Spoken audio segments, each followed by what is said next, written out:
Dear students, मैं विश्वप्रभा गुप्ता, सह आचार्य अर्थशास्त्र, राजकीय डूंगर महाविद्यालय, बीकानेर, राजस्थान से BA part second, economics paper second, Indian economy, भारतीय अर्थव्यवस्था की कक्षा में आज हम टॉपिक ले रहे हैं भारतीय अर्थव्यवस्था की आधारभूत विशेषताएं, basic features of Indian economy.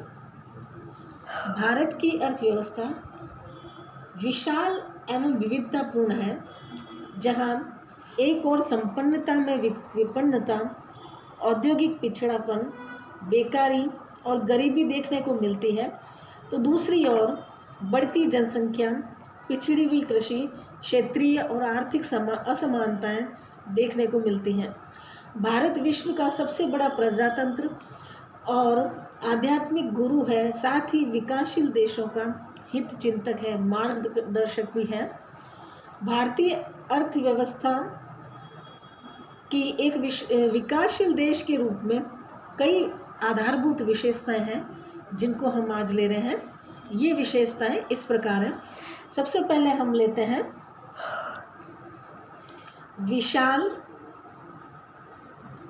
एवं विस्तृत अर्थव्यवस्था। A great economy. भारतीय अर्थव्यवस्था एक विशाल अर्थव्यवस्था है और यह ओखा से अरुणाचल और कश्मीर से कन्याकुमारी तक फैली हुई है, और भारत का जो क्षेत्रफल है वह 32.9 लाख वर्ग किलोमीटर में फैला हुआ है। यहाँ की जनसंख्या 130 करोड़ के लगभग है। क्षेत्रफल की दृष्टि से भारत का विश्व में 7वां स्थान है और जनसंख्या की दृष्टि से विश्व में इसका दूसरा स्थान है, जो ये बताता है कि भारत की अर्थव्यवस्था बहुत विशाल है। विश्व जनसंख्या का लगभग 17.3% भाग जो है वो भारत में ही निवास करता है। तो इस दृष्टि से देखें तो भारत की जो अर्थव्यवस्था है वो काफ़ी विशाल है। दूसरा बिंदु है अर्धविकसित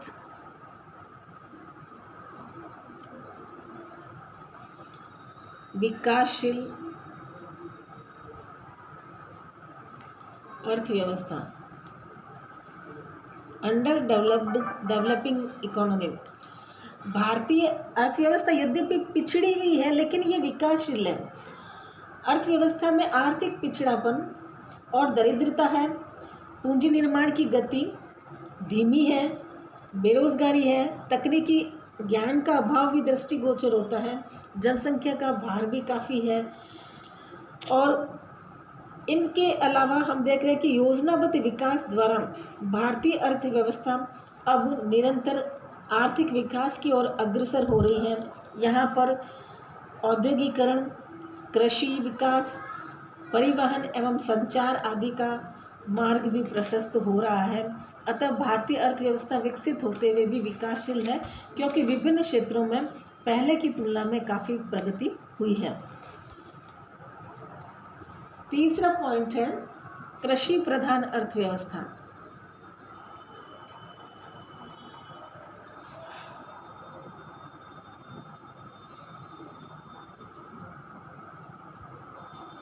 प्रीडोमिनेंटली एंड एग्रीकल्चरल इकोनॉमी। भारतीय अर्थव्यवस्था एक कृषि प्रधान अर्थव्यवस्था है, जिसमें कृषि राष्ट्रीय आय का प्रमुख स्रोत है, साथ ही रोजगार का आधार भी है। औद्योगिक कच्चे माल का स्रोत भी है और निर्मित माल का बाजार भी है। कृषि से राष्ट्रीय आय का लगभग 13.9% से 17% भाग प्राप्त होता है, और लगभग 69% लोगों को कृषि से रोजगार प्राप्त होता है। उद्योगों के लिए ये कच्चा माल, गन्ना, कपास, पटसन, तिलहन, खाद्यान्न, ये सब कृषि से प्राप्त होते हैं। और अगर हम आंतरिक व्यापार की बात करें और विदेशी व्यापार की बात करें, तब भी कृषि जो कृषि से प्राप्त जो पदार्थ है उन्हीं की इन व्यापारों में प्रधानता दिखाई देती है।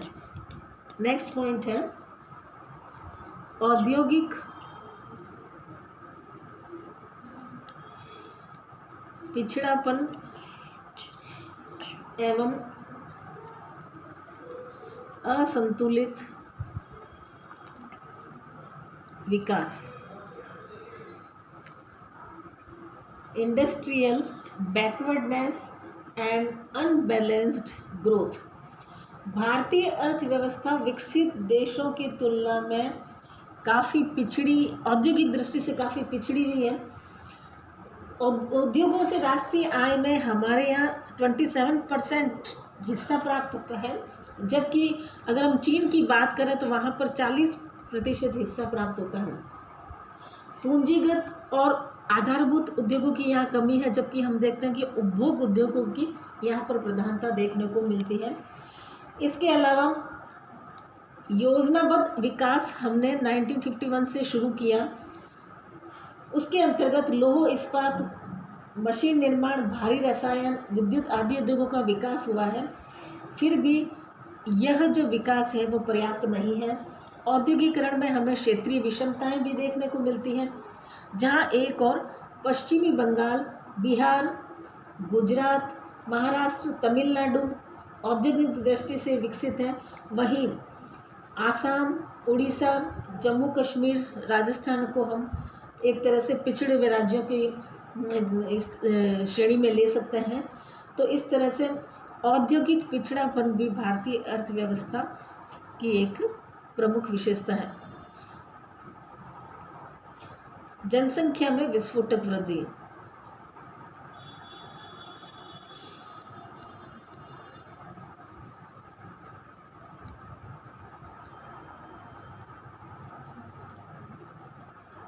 Population explosion. भारतीय अर्थव्यवस्था में जनसंख्या में विस्फोटक वृद्धि जारी है। जनसंख्या का भार निरंतर बढ़ता जा रहा है। विश्व की 17.3% जनसंख्या जो है वो भारत में निवास करती है, जबकि विश्व के कुल क्षेत्रफल का भारत का जो क्षेत्रफल है वह 2.4% है। जनसंख्या की दृष्टि से भारत का विश्व में दूसरा स्थान है। यहाँ अगर हम वार्षिक वृद्धि दर की बात करें तो लगभग 1.77% वार्षिक वृद्धि दर जो है वो इंडिया की है जनसंख्या की। यहाँ लगभग 2.7 करोड़ बच्चे जो हैं हर वर्ष जन्म लेते हैं, यानी कि एक नया ऑस्ट्रेलिया जो है भारत में हर वर्ष निर्मित हो जाता है। तो जनसंख्या की विस्फोटक वृद्धि भी इसके प्रमुख लक्षणों में से एक है। फिर है बेरोजगारी, अनएम्प्लॉयमेंट। भारतीय अर्थव्यवस्था में बेरोजगारी और अर्ध बेरोजगारी का बोलबाला है।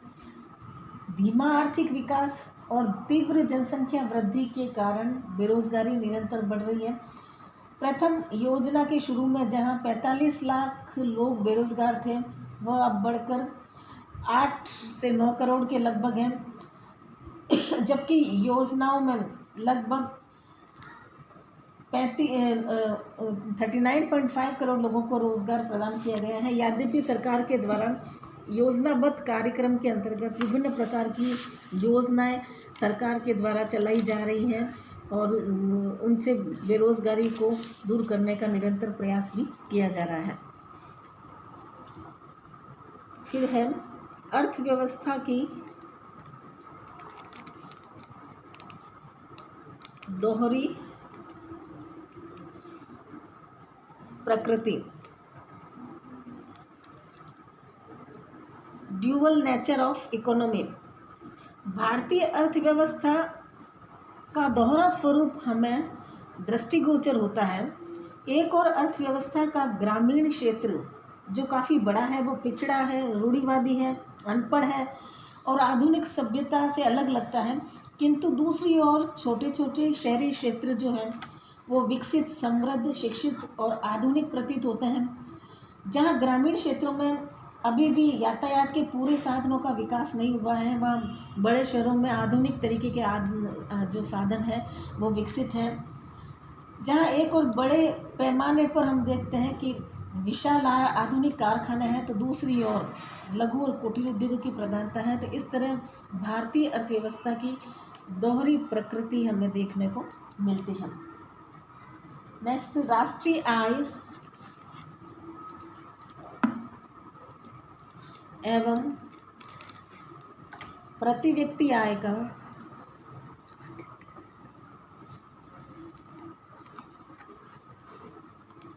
निम्न स्तर, low level of national income and per capita income. भारतीय अर्थव्यवस्था में राष्ट्रीय आय का जो स्तर है और जो प्रति व्यक्ति आय का स्तर है वो भी काफ़ी कम है विकसित राष्ट्रों की तुलना में। यह भी हमारे देश में जो है गरीबी, बेरोजगारी आदि के कारण है, और गरीबी का कारण भी है। तो इस भारत की जो 2013 में क्रय शक्ति के आधार पर जहां अमेरिका में प्रति व्यक्ति आय जो थी वो 52,308 डॉलर थी, जापान में जहां 36,800 डॉलर थी, वहाँ भारत में यह केवल 5,150 डॉलर ही थी। तो निम्न प्रति व्यक्ति आय और राष्ट्रीय आय भी इसके प्रमुख लक्षणों में से एक है। फिर लेते हैं पूंजी निर्माण की धीमी गति। चूँकि राष्ट्रीय आय कम है, प्रति व्यक्ति आय कम है, तो स्वाभाविक है बचतें कम है, और बचतें कम है तो पूंजी निर्माण की जो गति है वो भी कम है।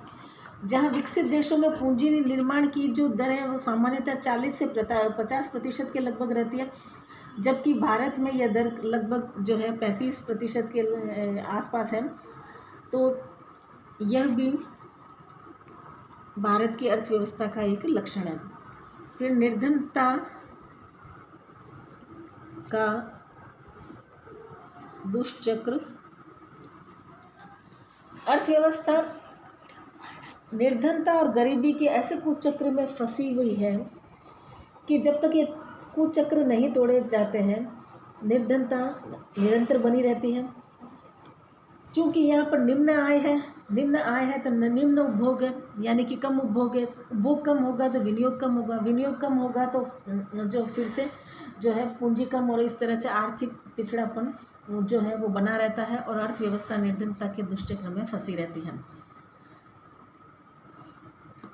नियोजित एवं विकासशील मिश्रित अर्थव्यवस्था।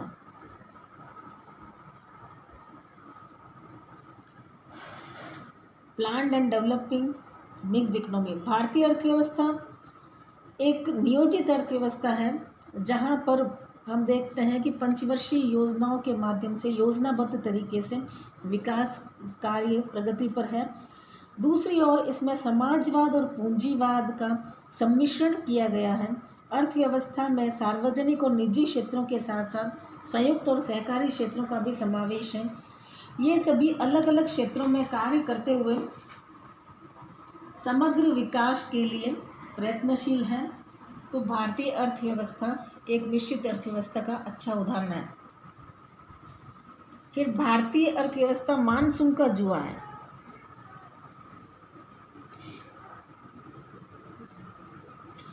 भारतीय अर्थव्यवस्था को हम मानसून का जुआ कह सकते हैं, क्योंकि यहाँ की अर्थव्यवस्था कृषि प्रधान है, और कृषि प्रधान होने के नाते ये जो सिंचाई के साधन है यहाँ पे कम है, तो सारा जो कृषि का दारोमदार है वह मानसून पर निर्भर करता है।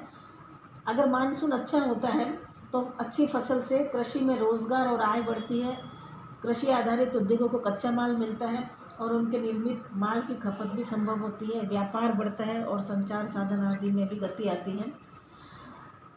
तो इस तरह से भारतीय अर्थव्यवस्था मानसून का जुआ है। नेक्स्ट, संपन्नता में गरीबी।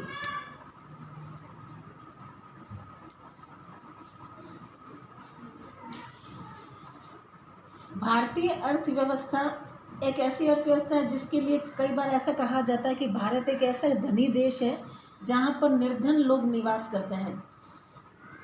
भारतीय अर्थव्यवस्था प्राकृतिक साधनों से संपन्न है, विशाल जनशक्ति है, विस्तृत उपजाऊ मैदान है, खनिज संपदा भी बहुत है, वन संपदा भी बहुत है, विविधतापूर्ण यहाँ की जलवायु है। लेकिन पूंजी की कमी के कारण, उनके पर्याप्त विद्यमान के अभाव में भूखमरी, बेकारी और गरीबी का भी साम्राज्य है। नेक्स्ट पॉइंट है बाजार की अपूर्णताएं।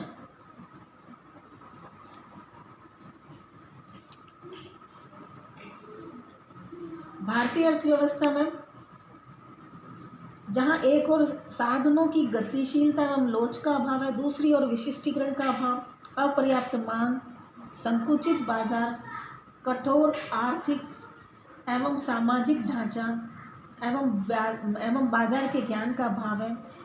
परिणाम स्वरूप साधनों का सर्वोत्तम उपयोग एवं अधिकतम उत्पादन संभव नहीं हो पाता है, जिससे अर्थव्यवस्था पिछड़ी रह गई है और साथ ही मुद्रा बाजार भी यहाँ का असंगठित है। नेक्स्ट है आर्थिक उदारीकरण।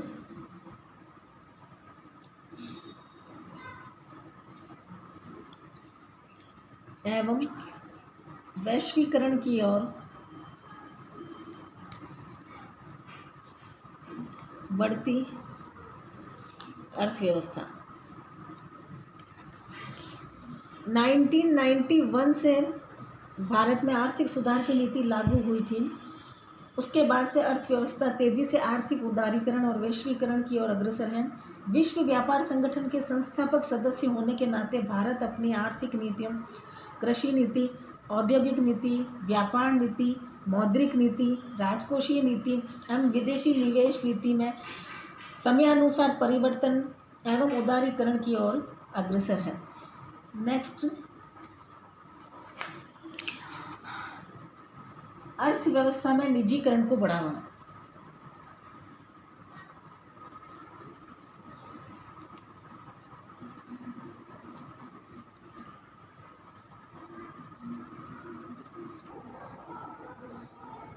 भारतीय अर्थव्यवस्था 1991 के पूर्व सार्वजनिक क्षेत्र की प्रधानता रखती थी, किंतु 1991 के बाद देश में जब आर्थिक उदारीकरण की नीति अपनाई गई तो सार्वजनिक क्षेत्र का निजीकरण और समाजवादी विचारधारा के स्थान पर नए पूंजीवाद का यहाँ पर अधिक बोलबाला होता गया और हम देख रहे हैं भी अभी भी निजीकरण की प्रवृत्ति को बढ़ावा दिया जा रहा है। सार्वजनिक क्षेत्र के उपक्रमों के तेजी से निजीकरण के प्रयास प्रबल हैं। आर्थिक नीतियों को निजीकरण की ओर बढ़ने हेतु सुधारा जा रहा है। सार्वजनिक उपक्रमों में इस संबंध में विनिवेश भी किया गया। तो इस तरह से हम देखते हैं कि भारतीय अर्थव्यवस्था की कई आधारभूत विशेषताएं हैं जो इसे अनूठी प्रकृति का बनाती हैं। और प्रारंभ में जहां भारतीय अर्थव्यवस्था पिछड़ी हुई और हम कहें कि अर्धविकसित अर्थव्यवस्था के रूप में थी, लेकिन चूंकि हमने नियोजित विकास की नीति अपनाई है और निरंतर हम विभिन्न क्षेत्रों में सरकार के द्वारा कार्य किए जा रहे हैं, विभिन्न प्रोग्राम्स अपनाए जा रहे हैं, उसके कारण भारतीय अर्थव्यवस्था में जो है काफ़ी गति आई है और अब यह एक विशाल विकासशील अर्थव्यवस्था बन चुकी है। आज हम इतना ही रखते हैं। Thank you.